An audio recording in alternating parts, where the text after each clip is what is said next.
Why does your heart still miss the one who shattered it? Why do you sometimes long for the very person who caused your deepest pain? It doesn't make sense, and yet it feels so real. We tell ourselves we're done. We delete the messages, we avoid the places, we pretend we've moved on.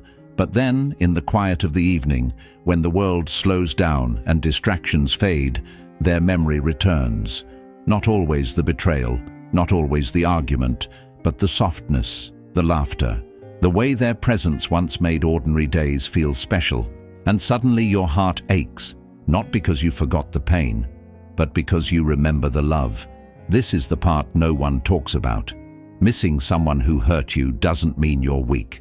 It doesn't mean you would accept the pain again. It means your heart formed a bond.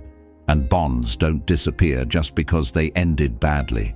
Sometimes you don't miss the person. You miss who you were when you felt chosen. You miss the hope, the version of the future you quietly built around them. So your heart becomes confused. It knows the damage, it remembers the tears, yet it still longs for the warmth that once felt like home. Let's gently uncover why this happens. Why your heart can miss someone who broke it. Why love and pain can exist in the same memory, and how understanding this might finally help you find peace within yourself. Stay with me. What you're feeling isn't foolish. It's human. 1. You don't miss the pain. You miss the connection. You don't stay awake longing for the argument, the silence, or the betrayal.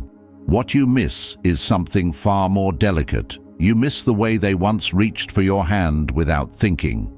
The way their voice softened when they said your name, the comfort of knowing someone somewhere was thinking about you. When the heart attaches, it doesn't attach to logic. It attaches to moments, the shared glances, the inside jokes.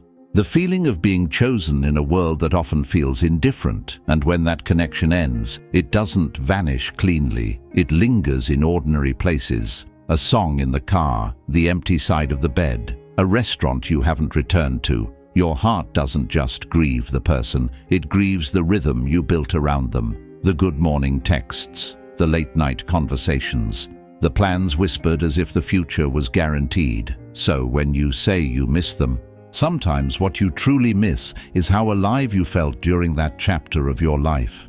You miss being seen, you miss feeling significant. You miss the certainty of belonging to someone, even if that belonging later hurt you. Your heart remembers connection before it remembers pain. It replays warmth before it replays wounds. It holds on to the feeling of love long after it understands the cost of loving the wrong person. But there is something deeper happening beneath that. 2. The invisible thread that still pulls you back. Sometimes it isn't love anymore. It's imprint. When you open your heart to someone, you don't just share time. You share vulnerability. You share safety. You allow your guard to drop, and the body remembers that. Long after your mind says, "They hurt me." Long after friends say, "You deserve better." Your body still remembers how it felt to relax next to them. When they held you, your guard softened. When they smiled, your stress eased. When they chose you, you felt enough. Then suddenly the same person who once felt like safety became the source of pain. That creates an emotional contradiction your brain struggles to resolve. How can someone feel like home and heartbreak at the same time? So your mind starts looping, replaying memories, searching for answers, trying to rewrite the ending. This isn't weakness, it's attachment shock. When connection is deep, separation feels like withdrawal. Your heart doesn't just miss the person, it misses the emotional certainty, the rhythm that once regulated you. And here's the quiet truth. You often miss them most when you feel lonely, uncertain, or unseen. Because they once filled that space, even if imperfectly, even if temporarily. Your heart isn't begging for the person who broke it. It's longing for the safety it once experienced. But there's something even more tender beneath this. 3. You're not just missing them. You're mourning a version of yourself. When someone breaks your heart, you don't only lose them. You lose the version of yourself that existed with them. With them, you were softer, more hopeful, maybe even braver. You laughed in ways you hadn't in years. You imagined futures you were once too afraid to dream about. You believed love had finally found you, and when it ends painfully, it feels like that version of you disappears too. So when your heart misses them, it may actually be searching for that lost version of you. The one who believed, the one who trusted, the one who opened up without guarantees. There is deep grief in that. Heartbreak doesn't just shatter illusion, it shakes identity. You start asking heavy questions. Was I too much? Was I not enough? Was any of it real? In that confusion, your heart reaches backward. Not toward the pain, but toward familiarity. Even painful love can feel safer than uncertainty. Even broken connection can feel warmer than emptiness. You miss them not because you forgot what they did, not because you would accept it again, but because letting go means stepping into a version of yourself that feels unfamiliar, stronger, wiser, but temporarily alone. Growth often feels lonely before it feels empowering. But here is the quiet transformation beginning inside you. The version of you that loved deeply was not created by them. It was always yours.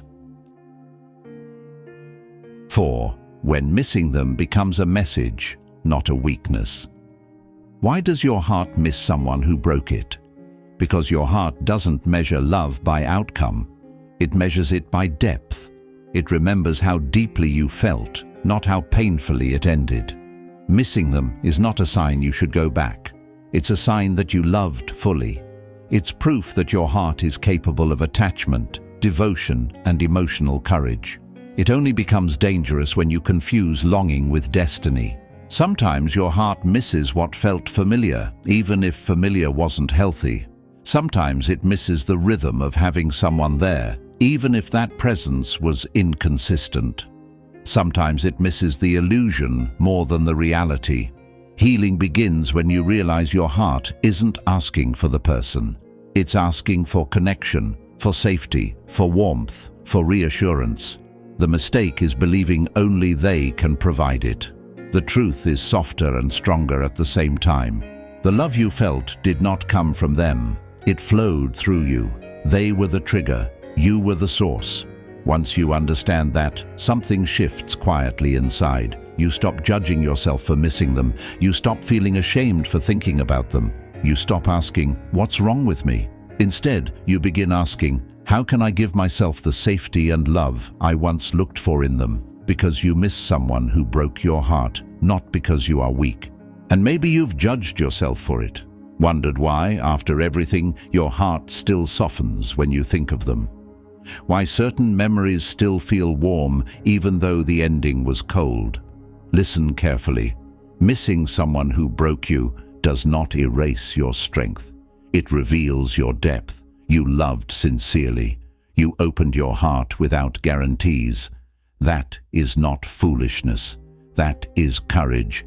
Yes, they hurt you. Yes, they disappointed you. Yes, they shattered something sacred. But your ability to feel, to bond, to miss, that is still beautiful. The goal was never to become cold. The goal was never to stop loving deeply. The goal is to love deeply without abandoning yourself. So, if your heart still misses someone who broke it, don't silence it with shame. Sit with it. Place your hand on your chest and whisper, "I loved honestly. And I deserve love that doesn't hurt me." You are not weak for missing them. You are strong for choosing yourself anyway. If you're ready to choose peace, comment, "I choose myself." Like this video if you're done questioning your sensitivity. Subscribe if you want reminders that love should feel safe, steady, and whole, not something you recover from. You're not late, you're right on time.